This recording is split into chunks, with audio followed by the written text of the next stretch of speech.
Hey guys, don't forget to check out my book by the same name as the podcast, The Gospel of Fire. It is on Amazon. So just go on Amazon.com, The Gospel of Fire, or you can just simply search my name as well, Eliot Marshall, and it will pop up. You can buy the Kindle version or the paperback version. I appreciate the support, and it just kind of goes up in about my life a little bit as a memoir-ish to self-help-ish type book. But check it out. Leave a review if you so choose and you find it helpful or unhelpful, either way. So Amazon.com and then search The Gospel of Fire. Guys, the podcast is also brought to you by Onnit, ONNIT, Human Optimization Company. Again, code word Eliot is the code word for your order on Onnit. You will receive 10% off. Again, ONNIT, all kinds of stuff for human optimization. They have supplements. They have the Total Human. They have all kinds of stuff. Alpha Brain. I love me some Alpha Brain every once in a while when I know I got to sit down, get some work done. The brain just kicks in a little bit. I've enjoyed using the Shroom Tech Sport. It gives that little extra boost when I'm getting ready to go do a workout. So again, ONNIT, code word Eliot, and you will receive 10% off your order. Guys, this podcast is being brought to you by Evo Labs. Evo Labs is a cannabis company who has some of the best CBD products on the market. I really enjoy all their CBD products. They have an intense salve that is my favorite product, where deals with muscle soreness. You rub it on your muscles. You rub it on your body after a shower, and it really helps relieve the soreness. The other CBD products, all kinds of different ones that you can intake or use, some for sleeping, some for stress and anxiety. Anyway, evolabs.com, go check them out, and you type in the code word FIRE and you will receive 10% off your order. evolabs.com. Ever have sore, beat up fingers after jiu-jitsu? We all have, right? Ever wish there was a better way to ice them down than sticking your fingers in a cup of ice water? Well, now there is. Penguin Fingers. Invented by a jiu-jitsu black belt, Penguin Fingers remove the soreness from your fingers or your toes in just minutes, allowing you to train harder and longer with less damage to your digits. Chronic inflammation is like sand in your joints. Training day in and day out with sore, irritated fingers can leave them arthritic and knobby. Penguin Fingers can stop all of that before it ever starts. Penguin Fingers non-toxic, reusable individual finger ice packs come in boxes of 1, 2, or 4 soft gel sleeves. Simply keep them in your freezer and roll them out onto sore fingers or toes as they're needed. Available on Amazon or at penguinfingers.com. Fingers are life tools. Protect them. Use code 10THEFIRE and you will receive 10% off at checkout. Again, 10THEFIRE for 10% off at checkout at penguinfingers.com.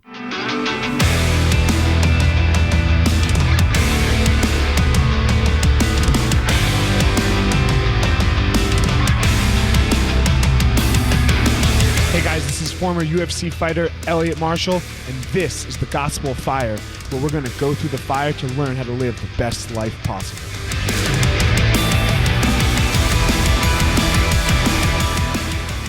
Hey guys, this week on the podcast, I have UFC female flyweight Andrea KGB Lee. Andrea is coming off of a big win a couple weeks ago in her last fight, and she sat down to talk with me about some of the crazy things that go on in her life, in her personal life, in her fighting life, and just in general what it's like for her and her experience walking through this life as a female fighter. So I hope everyone enjoys this episode with Andrea KGB Lee. Here I am, another episode of The Gospel of Fire with Andrea KGB Lee. How are you, Andrea? I'm good, thank you for asking. You're coming off a nice win a couple weeks ago, which you said was the worst fight of your career. What are you talking about? it was just that moment. I've seen like clips and stuff of it yet, and I haven't seen the whole video, but I mean, I've watched parts of it. So it didn't look as bad, from an outside perspective. But like, just when I was in there, I was just thinking, because I got taken down, even though I was able to get back up almost immediately, like for me, like I just felt bad, and I thought I was down on the scorecards because of that. Because you never know how judges are scoring, and that was all. That was all it was. I just, I didn't open up as much as I felt like I should have, but also I was a little hesitant because I was competing against a really good wrestler, and those times when I did start letting my hands go, she did, level change and end up getting deep on like a single or something. But no, now that I look back, I think that it was actually a great performance, and I'm proud of it. And I'm not as disappointed anymore. Emotions are so weird right afterwards, right? They're so strange. Like they're like sometimes you're like all excited and you fought terrible, and sometimes you're all bummed, but you really fought pretty well. Like I think Chael Sonnen said it best once. Can you stop whatever you're doing? Is that possible? Sorry, I was moving something. Oh, no worries. I think Chael Sonnen said it best once. He goes, "Look, I'm never going to judge anybody in that after-fight speech after they just got punched in the face for 20 minutes. Like whatever they say. Like no judgment should be placed on that person. They are not thinking correctly." This is true. It's very true. And man, I hear you. The wrestler thing really throws people off. Because they think that the way to beat the wrestler a lot of times, or like you don't want to get taken down, and you know that when you punch at people, that it's time for they can time your strikes and shoot. But when you just stand there and look at them, it just becomes so easy for them. Like the key with the wrestler is moving with footwork. Oh, I agree to that. Yeah. I agree to that. And I feel like I moved well. Yeah. Like against Ashley, I moved even better. I was just like, I was all over the ring whenever, or the cage whenever I fought against Ashley. Right. And I would have landed more leg kicks, but I don't know. I guess I was just in my own head. Who knows? Sure. Yeah. And that shit happens too, right? Like that shit's intense. Like people, like whatever's going on in your life at the time can really affect performance, and people don't get that. They think like you're just this robot that goes out and performs. Yeah, and that's not the case. We're people. Fighters are people. Yeah. So, everybody lets their own problems like kind of get in their head a little bit, and affect their day to day, and their work. So I mean, it happens to all of us. Well, it's a learning process, right? Like you can learn to turn that off. Mm-hmm. Right? No, I agree. I think like the very, very best, like the Georges, the Andersons. I mean, look at fucking John Jones. That dude's life is a fucking mess. Yeah. I think for John Jones, though, the only stability he has is the cage. Right. Right? I think I feel the same way with. I think I'm on that with John Jones. So it's stable when you're in there. You can only get the fuck beat out of you, and that's the only possibility of something going bad. Right. Oh, that's funny. Yeah, I was not like that. I was a mess. I was a mess all the time. I hated the cage. I didn't hate the cage. I hated the lead up to the cage. Once I was in the cage, once I'm in the cage, everyone's fine pretty much. No, everyone's not fine. Everyone's different. Yeah. You see, I try not to really, the build up and stuff. Like, I think maybe I thrive in chaos. It's kind of it's a weird thing to say, but I guess it's just because it's what I'm used to. Like throughout my entire career, there's always been some kind of something going on in my personal life, But whenever it came time to fight, I would do fine and I would excel, and rise above. But I think that because I'm so focused on what's going on in my outside life, I don't really think about, like, I'm still training for that person and preparing myself, through my camp. But I think that like maybe like being distracted and not like overly thinking about the fight and my opponent and what they're doing and how they're preparing to get ready, like it keeps me like focused on something else. Like I'm still training and I'm grinding hard every day, but it's like in my mind, like maybe it helps me because I'm like focused on my own personal stuff and I don't have time to like really like get in my own head about the fight. Sure. When training turns off for you, you have some other shit to deal with. Yes. That's amazing. like that sucks. I mean, it sucks that it's difficult personal stuff, but like, I mean, I tried so much stuff. I tried like intense video games where you really had to pay attention and right. Like just to turn off from the fight because that is so key. You can't just live in this fucking chaos of this unknown of fighting all your life. Right. No, you can't. It's like consuming, I mean, I it can be consuming, and I don't like to sit around and like, I love fighting and it's my job, it's my career, but you don't want to talk about your job all day long every day. You don't want to like talk about, what you're going to do, whenever you get in the cage and your game plan, like you don't want to like rehearse it. I mean, like you want to think about it, you want to have fought that fault, many times in your head, but it's like, when you go out, when you're with people, like I don't necessarily like want to talk about that, like I want to talk about other things, and kind of like have a normal life too outside of my job. Well, yeah, it's hard to have friends because most people just want to talk to you about the fucking fight, right? And like, and so like that's the last thing you want to fucking talk about. Like when you're sitting at dinner with people, like, oh, dude, how was camp today? Fuck off. Done. I'm getting up from dinner right now. Like, no. Like how was training today? Yeah. Goodbye. We're not friends.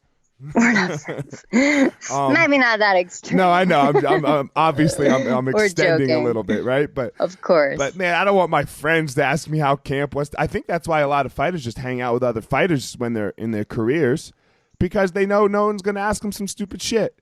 I mean, yeah, that is true. Right? No one, like my other fighters don't ask fighters stupid shit. Yeah, they don't ask the same repetitive like questions that you get like from other people. Yeah, for sure. So who I think is the best at this and we have a connection to is Cowboy. Right? Like he just he does his life. Right? Like he does. He does his life, does not give a flying fuck about like the fight. And it's stopping him from doing one thing or another. Yeah, and that's what I love about him, and whenever I met him, we were talking and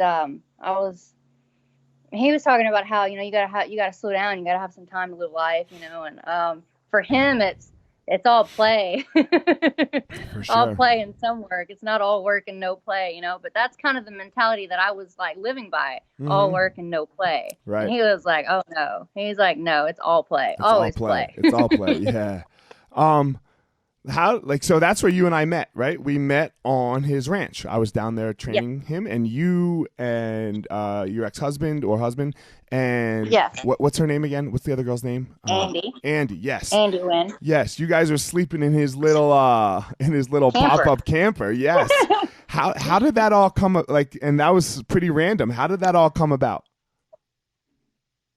Through social media. I think Cowboy kept getting tagged in photos, and everybody was like, oh, you're like a miniature version of like a female version of Cowboy Cerrone, and anyways, and he reached out and just said like, well, if you're gonna wear it, you better represent or something like that. And Got it. He we were just kind of like just kind of shot the shit a little bit through Twitter, not through much, but then he just said, well, you're always welcome to come down and train. And so we ended up taking him up on the offer and went out there, and it was really great for me because I was able to see, what like how people on his level like train and they're and get in their head a little bit and realize that it wasn't like how I was. Right. I was training all the time. You were pretty raw at that time still, and Andy obviously I think was very raw at that time, but you have made some great strides since then, I would say. Well, my thing is like we were we were grinding all the time. It was like I was training from like 8 o'clock in the morning to like 8 o'clock at night, Oh and I yeah, I was remember this. like what yeah, like with a 2 hour break like for lunch, but I was always at the gym, so it was like I was never getting any like rest, and it was just always go go go from one thing to the next, like. I And remember. then that's Yeah, kind of yeah. where I learned about this. We started learning about the scientific part behind it, about, um, uh, the, like the, like whenever we went to, what was that? I can't remember that place in Colorado or Albuquerque. It was called, Oh, the strength and conditioning place. yeah. And, evolution or Evolution, yeah, something like that. Yep, I remember. Yeah, something yeah, like where the coach, elevation. where the Yeah. coaches were. Yes, yeah. Yeah, and they like did these machines and stuff, and then they started talking all scientific stuff and about like the breakdown of everything and how you're supposed to have like, your rest in between, your heart rate's supposed to like calm down between rounds like at this point, and it's like my heart was staying in the red like the whole The time, and they're whole like, well, time. that's because yeah, like even like between rest periods, they're like, you're not recovering, you've got to have recovery time. So that's, I learned a lot, and it's continued to I continue to take it with me and add all that The into my crazy own part about all that character. stuff, right, is the rest is the most important part. Because Yeah, if you yeah, train it if you is. train too much, like you're fucked. You're just fucked. Mm-hmm. You can't perform. Like the saying of 1%. You'd rather be 10% undertrained than 1% overtrained.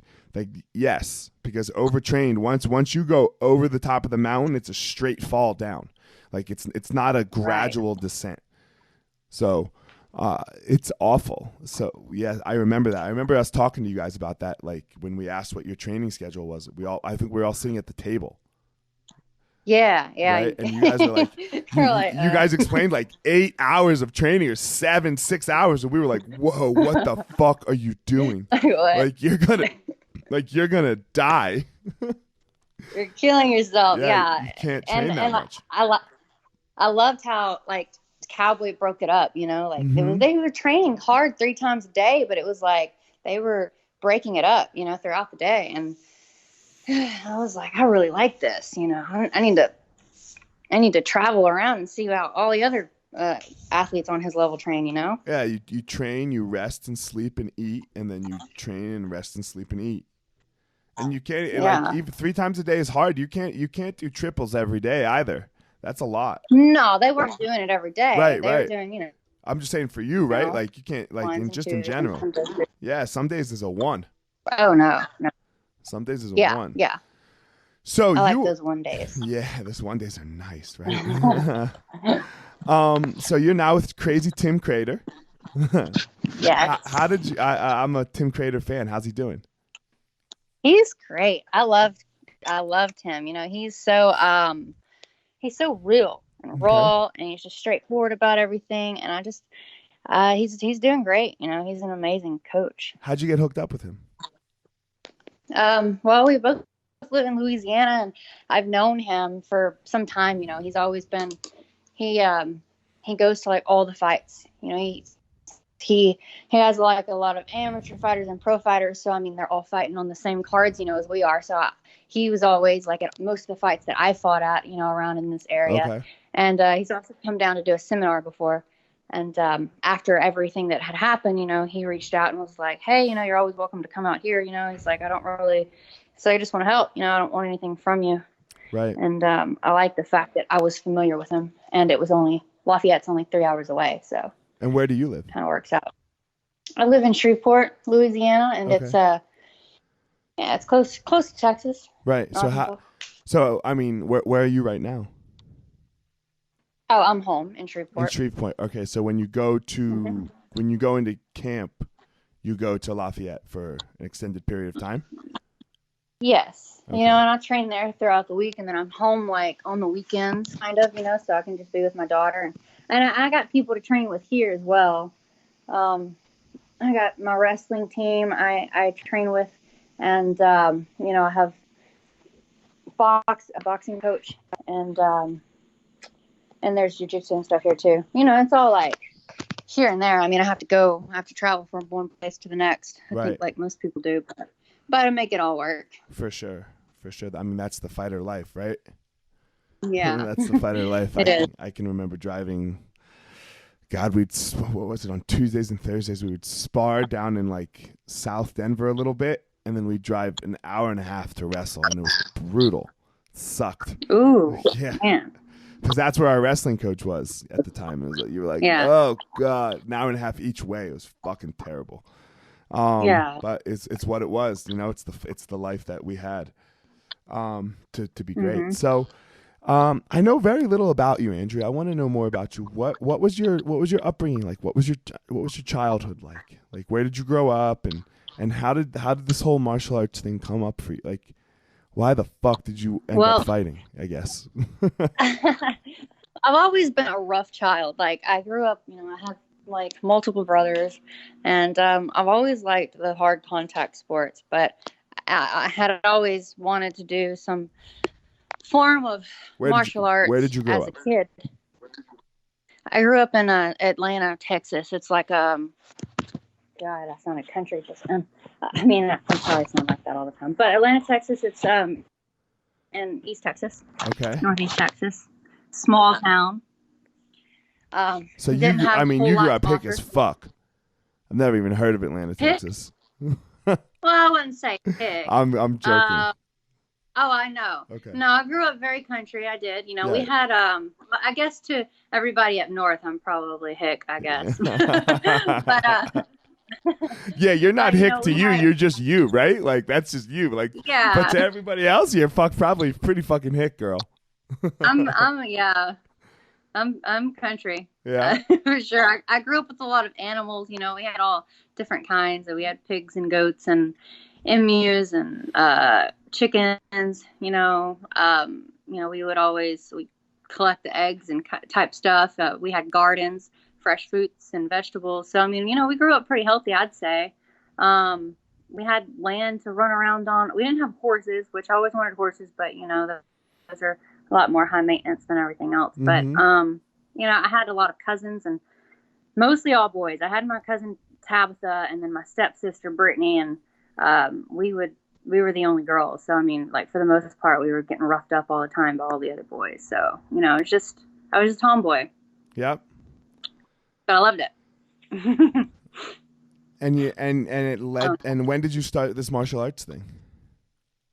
Not until after I graduated high school. I moved to Shreveport after I graduated, and that's only an hour from my hometown. Okay. And I started to see advertisement of boxing and kickboxing and MMA. I didn't even know what MMA stood for back then. But I'm sorry, how old are you? Let me kickboxing and boxing was. Let me back up for a second. How old are you? So when did you graduate high school? I'm 30 now, and I graduated in 2007. You're 29. I'm 30. I'm sorry, 30. Okay, gotcha. I thought you said 39 for a second. I was like, whoa, no, you're not. I'm about to be 39. Okay, so you graduated in 2007, and yeah. You didn't know what MMA was. Okay, sorry, go ahead. So you moved to Shreveport, and you saw a sign. I saw advertisements, and I reached out. I was gonna get started then, but then I still didn't have enough money to pay for it, like monthly, and it wasn't until I was like 20 that I decided to say, F it, I'm going to start training, and I wanted to compete. And I was working at a sports bar. UFC was big, a big thing then, and it was only getting more and more popular. Ronda Rousey's name just started to get thrown around at that point. Like, she wasn't like a big name at that time, but I started hearing about her. I had heard of Gina Carano, and then she had gotten beaten by Cyborg, and then I was like, ooh, I want to fight like Cyborg, that kind of stuff. Mm-hmm. And I was like, I want to be violent like that. But like all of that kind of like made me like pushed me into wanting to like train and compete. And I searched for a trainer, and someone recommended Donnie, and that's how I met Donnie, and I started training and competing, and I just kind of went full force. I didn't slow down. I had my first training lesson, and then like from then on, I was like going every day for like 4 hours at a time. Like I was enjoying it. I loved it. Right. And so we all know where your situation with Donnie ended up. We're not going to talk too much about that. We'll talk about it in a second. But so you met him, and when did you when did you have your first fight, your first pro fight after you started training with Donnie? I had my first pro fight in, I believe it was 2014. And I had fought a lot as an amateur. I had boxing and kickboxing, Muay Thai, MMA. I had close to 50 fights as an amateur with all of those combined. And I made sure that I was well-rounded enough before I turned pro. And I believe it was 2014, sometime in 2014 when I turned professional, I had my first fight. I have to say, that's probably one of the biggest flaws that MMA has. And it sounds like you avoided it, is the amateur thing, because the cage, walking to a fight is so difficult. Right, like it's so like people say they would do it all the time. Oh, I'd fight Mike Tyson for $1 million. Man, fuck off! You wouldn't. You'd be sitting in the back, getting your hands taped if you made it to the arena, and then you would lose it in the back room if you've never walked, if you've never made the walk, like you would lose it going to fight Mike Tyson. But it gets so hairy because we don't get to practice that. Like, I was in the UFC after 6 fights. I'm awful. Oh, wow. Yeah, that's how it was. I'm awful. I'm awful still. And like wrestling tournaments and jiu-jitsu matches are not the same. Like, that's a huge mat. There's 1 million people going at the same time. Right? Like, no, you know how like bad you are at fighting? Just like the mentality and the calmness of fighting when you have 5 fights, 6 fights, and now you're in this biggest stage, right? Like, we have no amateur scene, right? We have 0 amateur scene. And that, I think, like when you look at someone like Floyd Mayweather, right? Or all the boxers, they have hundreds and hundreds of fights before they have one where they get paid. Right. Yeah, they do. And that's a lot of practice. And nobody realizes that. Yeah. The importance of that. Yeah, I realized that. I had people offer me like to go, I can't remember, it was like fly somewhere, and get paid like $10,000, and like that's enticing. And I was an amateur and I hadn't had that many fights. I mean, I had only had a couple of fights, and then somebody was trying to offer me to go somewhere to fight for $10,000, and I was like, no, I'm not ready for that, Right. I was like, I want to be the best that I can be, I'm like, I want to make this a career, and that would not be smart. So now, was that you, or was that your coach holding you back? A little bit of both. A little bit of both. Okay. Because he pushed me to, and he signed me up for everything. We had, like I said, boxing, Muay Thai, like Muay Thai tournaments, kickboxing tournaments. He was always like signing me up for all of these things. And I was just kind of like, at that time in my life, like mentality wise, I was just kind of like a machine. I'm like, okay, so I'm fighting here. It's just like a switch, and I would just like be focused and like try to get through the next. And it did get tiring. And I fought like 14 times in a year or something like that. And I mean, it was, all the cutting the weight and constantly like in fight camps. It was exhausting, but it paid off in the end. And, I got to reap the awards, by, through each and every win that I had. And it was exciting. Right. How much weight do you cut? Let's see, this past weight cut, about 22 pounds. Is that normally what it's like, no, 15 is normally like what I normally cut, but I put on a lot of muscle for this last fight. Like I started like, lifting heavy, and before I had the fight offer, I was lifting regularly, and working on my lower half and building muscle. And then before I knew it, I was like 147. I was like, oh my God. And it was so hard to come off, but the weight cut, it ended up being fine. I ended up like, I stopped lifting weights, and I was able to get the weight off. I was able to shed it. But normally it's about 15 to 17 pounds. So you walk around, you like to try to walk around between 140 and 145. Yes. Gotcha. Okay. Sure. So you had all these amateur fights, and then when you turned pro, when did you turn pro? Here, hold on. You turned pro in 2014. It was the end of 14. It was 2014, and I think it was September of 2014. I want to say September. It could have been August. And I had my first pro fight here in Shreveport, and then we reached out to Invicta, and my second fight was for Invicta. So you just fought mostly Invicta all the way through. I'm looking at your Wikipedia page right now. Invicta and Legacy. Yeah. For LFA, right? And then then you get the call for the UFC, and fuck, what happened? I got the call after seeing my last fight with LFA. I defended my title. Mick Maynard asked me if I would take the fight against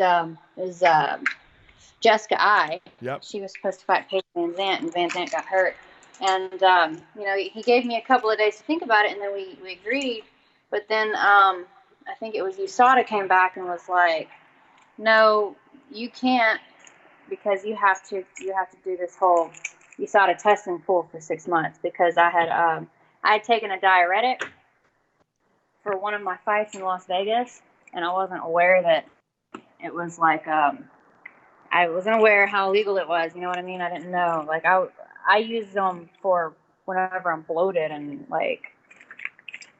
Right. Girl, that's what women use fluid pills for. Like we have menstrual cycles and we bloat, and So that's what I was used to. I'm used to using them for. But I used it, to like shed a few pounds, and it was in my system, and so I got popped for diuretic. But that was pre-USADA in the UFC though. That was, but it was in Las Vegas, and they're still strict, even with like the fighters that aren't. Yeah, I get it. I'm just shocked that the USADA thing came into play there, because they were nothing. I know, they weren't even in the UFC. I wasn't fighting a UFC fight, but yeah, they came into play. But you know what? Like you said, drama for your life, right? This is like the story of your life. Yeah. But the thing is I think that it was better for me, because that gave me 6 more months to prepare mentally, for that UFC fight. And you had a signed contract, right? I had a signed contract, and because I was going to take it on short notice, I was able to get a better contract. Right. And I was, Jessica, I would have been a tough fight for me. But the fact that I was like, yeah, sure, I'll take it, that looks good, because I was going to take the fight, and that shows a lot. And I think that really helped me out. But I think that it was like a blessing in disguise, For sure. So then your first fight was down in Chile, right? Yes. And what was that? Like that's a tough travel for a first fight. I was worried that it would be, and it ended up not being so bad. Okay. It ended up not being so bad, but I was hoping to fight closer to home. But I think it, ended up being great, because Santiago, it's Americanized, so they had everything that we needed. And did they have clean? This is one of my biggest pet peeves with the UFC is they send you to places where they don't have clean fucking water. Yeah. Like we've gone to the Philippines, we've gone to like a fucking shithole in Mexico, and you have people like drinking the water and getting sick. Right. That's so stupid too. Like what the fuck? We didn't drink any of the water there. Right. Yeah, but did you brush your teeth? Yeah, you're right. Mm-hmm. Mm-hmm. Yeah. Did you eat? I did. Did you eat any vegetables that weren't cooked? Did you stay on top of all of that? Or did you have a salad? Everything that I ate was cooked. Okay. Everything that I ate was cooked. No fruit? I used maybe fruit. Yeah. I used Lockhart, Okay. They made all my meals and stuff for me while I was in Chile, so that really helped out a lot. That helps. But yeah, I did That brush helps. my teeth. I don't think the water wasn't that bad in Chile. Right, but when you go to places like, never know. this is what I fucking hate. This is what drives me in. Like, maybe Chile's okay, but when you go to places like the fucking Philippines, and when you go to Mexico City, and you go to some of these other third world countries, nothing against the country, right? I guess it's their fault. I don't know, but that's some bullshit that you don't want to have to worry about. Like, am I going to get sick using the water while I'm brushing my teeth? Right. No, I mean, that is something that you don't want to have to worry about. You have especially when you're. Go ahead. Sorry. You got a lot of money on the line. You know. Yeah, it's your fucking life, right? It's your Yeah. fucking life. It's not just like, Yeah. oh, I'm gonna be sick tomorrow. Like, okay, sure, you'll vomit and you'll have some diarrhea for a day. Yeah, but if that day is one of the 4 days that you get paid a year, you know? Yeah, exactly. Exactly. It's not like you can just be sick for a day. Oh, you missed work Monday. Yeah, it's not the same. And you don't want to be sick Thursday. No. Right? You don't want to be sick Thursday before. You don't want to be vomiting your guts out Thursday before you fight on Saturday. Heck no. I mean, No, you'll pull the fight. If you're sick, the doctors, they'd pull it. They'd pull it, and now what? Right? You don't get paid. You don't even get show money. Nope. You get nothing. Your opponent does, but not you. Yeah. And that's crazy. And that's the UFC's fault. Mm-hmm. For and so, but it's it's interesting. It's a very interesting thing. So Chile, you fight, and how'd you win that fight? Decision, yes. Unanimous. Yes. And then when did the whole situation with Donnie happen? Did it happen before that fight, after the next fight? Technically, I mean, there was a lot going on that whole year, you know. Right. It was just a matter of time before something else, you know, like what happened. Right. August is when everything went down, and you know, and that's when it happened. So then yeah, for sure. Then that split happened. And just so everyone knows, we're not going to get too into the situation because it's still pending, and Andrea has a daughter, and there's still a lot of legal things going on. So we're just going to hold it right there. So if you, I mean, go look on the internet if you want to find out more about the situation, I guess is what I would say. Yeah. Well, no, I mean, you don't look on the internet. Yeah, the fucking internet sucks, right? God damn it, you just find bullshit. Well, I mean, like, you can't even yeah, there's a lot. There's truth in a lot of it, but it was also like sensation. There were some things that were sensationalized. You know what I mean? But things did happen. You know, Donnie and I, we had a rocky marriage. You know, it's very hard to be, you know, I guess be married to your coach, you know? Yep. We never could find time to be husband and wife. We were always training all the time. It was so stressful. One of you was always thinking about training, I bet. Yeah. You know, like that conversation we had earlier. Right. Like it was always on his mind, you know? And I mean, he pushed me and he made me he was my head coach. I mean, he helped me, you know, get to where I am, and I don't live with any of my athletes, that's for sure. You know? Right. Yeah. So. Yeah, and you shouldn't limit your athletes. Live with. I'm saying live. I don't live with them. I let them have their own. Oh, I thought you said limit. No, sorry. They have their own time. You know. Yeah, and I never had my own time. Like my time. My me time was my bath time, and even then, I didn't even get my own me time. So it was like I would stay up late, and I would, you know, he would go to bed kind of early, and I would be cleaning, and that was like my me time. Like I could stay up and clean and watch my own TV, but it was just always nonstop, and it was just hard for me, you know. I wanted to have a life outside of fighting. So how about this for everyone that wants to know more? Go fuck yourselves. Let the girl have a personal life. You know, go fuck yourself. Let her have a personal life. We need to do a little more. We don't need to know every little fucking every little speck of a person's life. It's called a personal life for a reason. You know, so let the girl have a personal life. But now you're with Tim, and things seem to be going better for you as far as like your training and all of that. Would you? Yes. Yes, sir. I'm enjoying that. I work with Tim Crater down in Lafayette, which we talked about that. I also go to California some, and I'll work with Aspen Ladd and Jim West out there at MMA Gold. Who are they? I don't know them. Aspen Ladd, she's a 135er. She's fixing to fight Duranamane. Is that how you say her last name? I'm gonna interrupt you for 1 sec because like 20 minutes ago you said you weren't hick, and you just said fixing the fight. That's fucking hick, girl. Oh, is it? Yeah, that's fucking hick. Yes, that's hick as fuck. So yes. So the next time somebody calls you hick, you have to say yes to that, okay? I'm hick. just own it. Like Cowboy told you about the other thing. Own it. Just own it. Just be hick. It's all right. Just own it. You know? Yeah. So okay, go ahead. So finish. Who are they?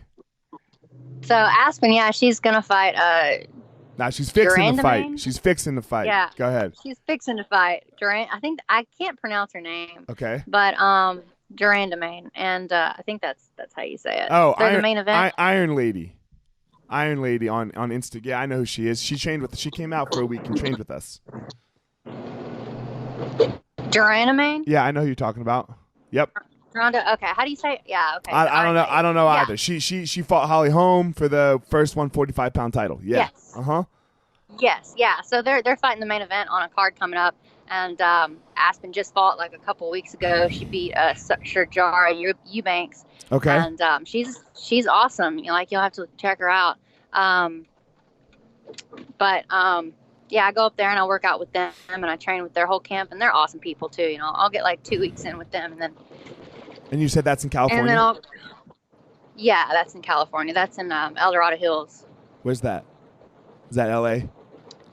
It's not too far from Sacramento. Oh, up north. Okay. Cool. Fucker. You okay? Sorry. No, you're good. I'm good. Yeah, I'm just I'm driving, and this diesel. You know how they don't like to get over sometimes. Yes. It's okay. Yes, you're driving. Yeah, you're driving and doing the podcast. Are you okay? I'm good. Yeah. Okay. No, I'm good. All right. It's hands free.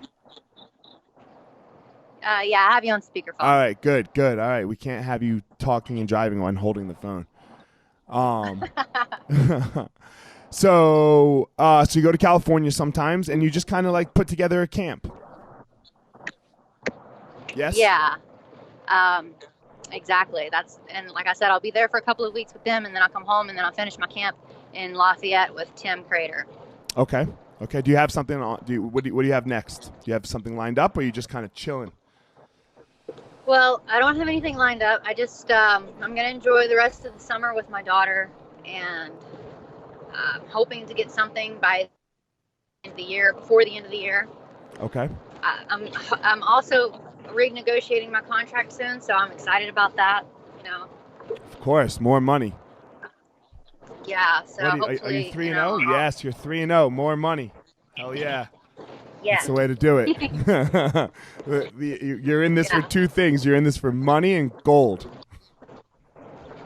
Gold, and I love doing this. I love the high, the adrenaline rush. It's just exciting. Like, even if I had $1 million, I'd probably still do this.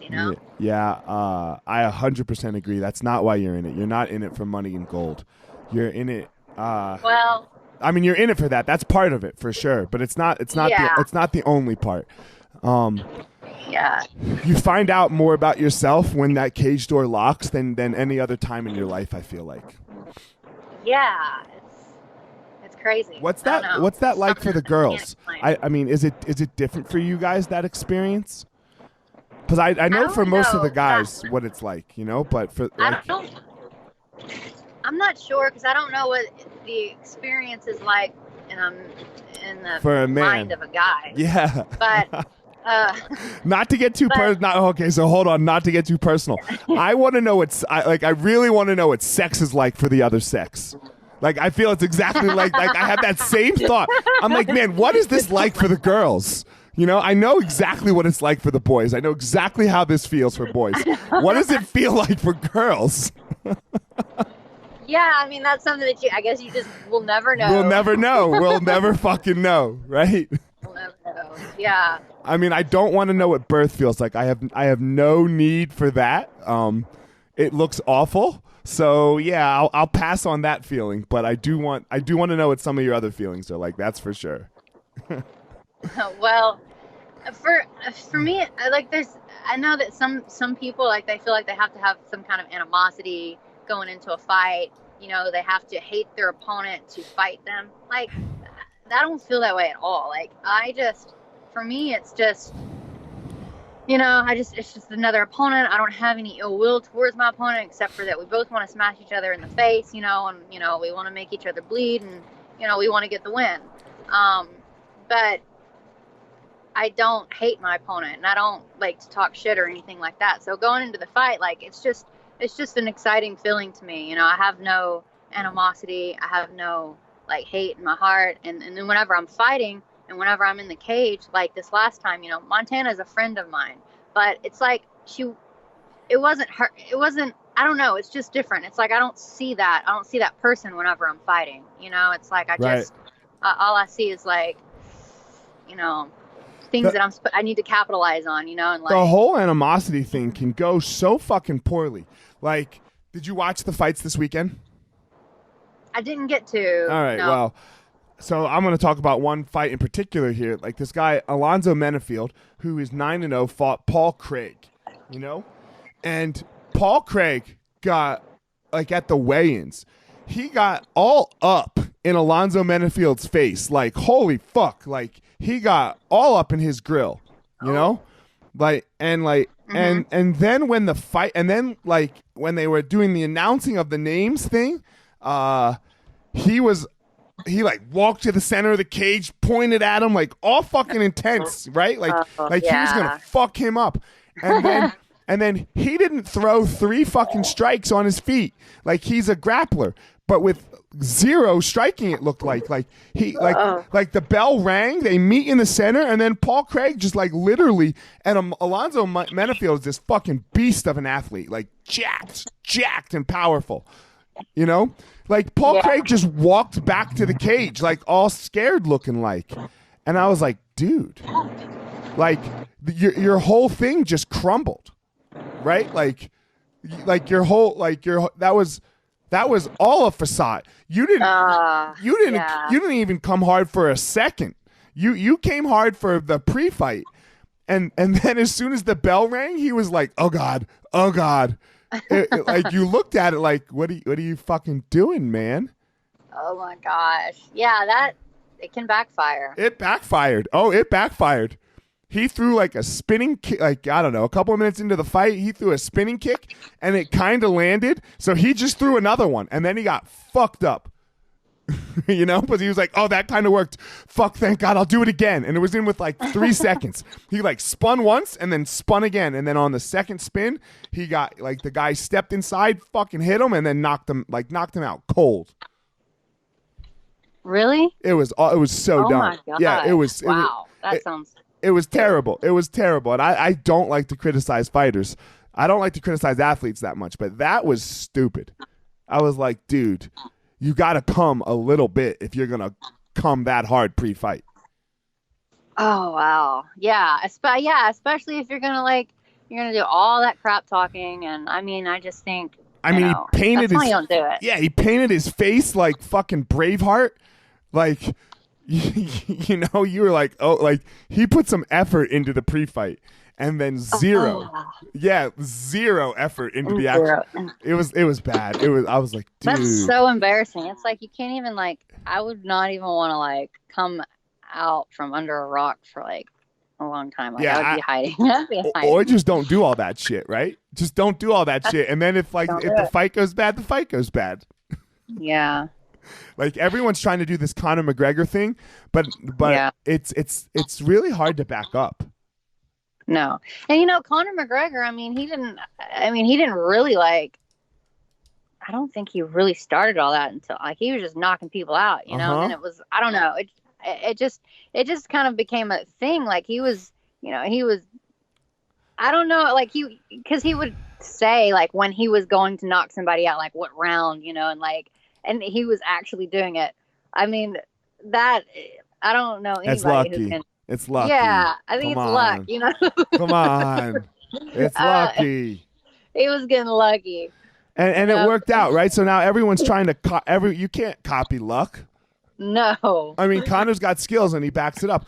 But you know this too. Fighting is a ton of confidence. It really is. So once you get confident, and he got confident, right? He got some good wins. He got confident, and then some God, I hate to say it, but I don't think if Chad Mendes had a full camp, there'd be no Conor McGregor. Yeah, you're probably right. Because Chad was taking him down at will, and then he got tired because he only had 5 days. Ooh, yeah. See, right? That sucks. Yeah. So there'd be no Conor because he would have lost that fight. He would have never gotten the Aldo fight, and then there would just be no Conor. And so much of it is luck. It's just confidence, right? Confidence and luck. And that was lucky. That was lucky. Well, that was because I mean, you get lucky on your just these hidden moments, like the fact that you said Chad Mendes, he only had a 5-day camp. Yeah. But you're right. I mean, that was kind of because he had to take that fight on short notice. I mean, with everything that was surrounding that. I mean, it's. I don't know. Aldo got hurt 10 days before the fight. Yeah. So I mean that was lucky. I mean, because he ended up getting to fight Mendes on a short notice fight. Yeah, you're right. So I think almost all of life is luck. You have to get lucky enough to work really, really hard. I don't want to diminish people's hard work, but the No, you definitely have to work hard, and you certainly, like you said, you have to have the mentality to go in there, and you have to have that confidence. Yeah, I mean, for me, the way I just kind of see life a little bit is man, I was born to 2 parents in America. Mm-hmm. That, I had no control over that. There's not a better country in the world to be born into. Even if you're poor, right? Even if you're going to be dirt poor. If you're going to choose one country to be born dirt poor into, it's this one. Because let me tell you, when it's Africa, there's not many Francis Ngannous out there, right? Yeah. There's not many of them. That's why his story is so amazing. Where the story of somebody going from nothing to something. I mean, just look at almost every professional athlete. It's all over the place, right? It really. Yeah, it is. In America, it's all over the place in America. So, it's nowhere in places like Africa or Afghanistan or East Jabip, wherever those places are terrible to do that in. So the fact that you get to be born dirt poor in America is luckier than a lot of other places. Yeah, because we were lucky. Yeah. So. All right. Sounds like you got to go. I know you told me you had an appointment with your lawyer here. So good luck with all of that. I wish you the best with all of your legal and your professional fighting career, Andrea. Thank you very much, Eliot. It was really nice talking to you. It was great talking to you. Thanks for doing it. I know that week was a little crazy down there at Cowboys, but yeah. So thanks for coming on.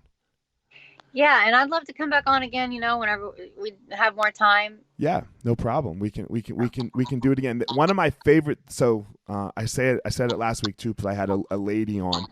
I hate these. I don't hate, but I hate men that do podcasts and only have men on. Yeah. Yep, I don't like it because there's a lot of great people in the world, male, female, everything. So I think we need to highlight everyone's experience, not just the people that are like us. So you are very opposite of me. You're small. I'm not small. You're hick, and I am not hick. And most importantly, you're female, and I'm not female. So I like to talk to different people and see what their experience is like in the world. And because I believe that we have a lot more in common than we have different. And, for sure. And everybody has a story, and everybody has something going on in their life. Yes. And that's the message that we need to be spreading. We don't need to be spreading the message of how different, like, you know, like, because, you know, you're different than me. Like we just said, you and I have all these differences, but I think we're really similar. Like, I think people are really, really similar, and that's what we need to be talking about. Not how awful not how awful people that are different than us are. Yeah, I agree to that. 100%. So thank you for coming on. Tell the people where they can like find you on Instagram and all that stuff. Oh, Instagram, Twitter, Facebook. It's Andrea KGB Lee. Are you Russian? You're not Russian, are you? No. All right. You just Russian. KGB? KGB, yeah. All Kicking right. girls' butts. Kicking girls. Oh, fuck yeah. I like it. I like it. All right, Andrea. Thanks a lot, girl. Good luck with everything. All right, you too. Talk to you later. All right, talk to you later. Okay, bye. All right, guys, thanks for listening to this episode of The Gospel of Fire. Don't forget to check me out on all of my social media at FireMarshal205. Again, at FireMarshal205. Go to my YouTube channel. Fire Marshal 01, that is, for YouTube, where you can follow. I'm making these videos 100K strong. That's the goal for the year. I want 100,000 strong listeners to the Gospel of Fire. So I'm trying to make a video a week so that you guys can follow along on my journey of how I go about my day, some things that I talk about, some things that I try to work on for myself. And then finally, don't forget my website, EliotMarshall.com, where you can get up to date with everything that has to do with me personally, the Gospel of Fire. You're going to find all about my book release, also called The Gospel of Fire, February 12th. It will be for sale on Amazon that whole week for 99 cents. So all that information at EliotMarshall.com. Thanks again for listening. Thanks to my sponsors, Evo Labs and Onnit. So that's it, guys. Hope you enjoyed the episode.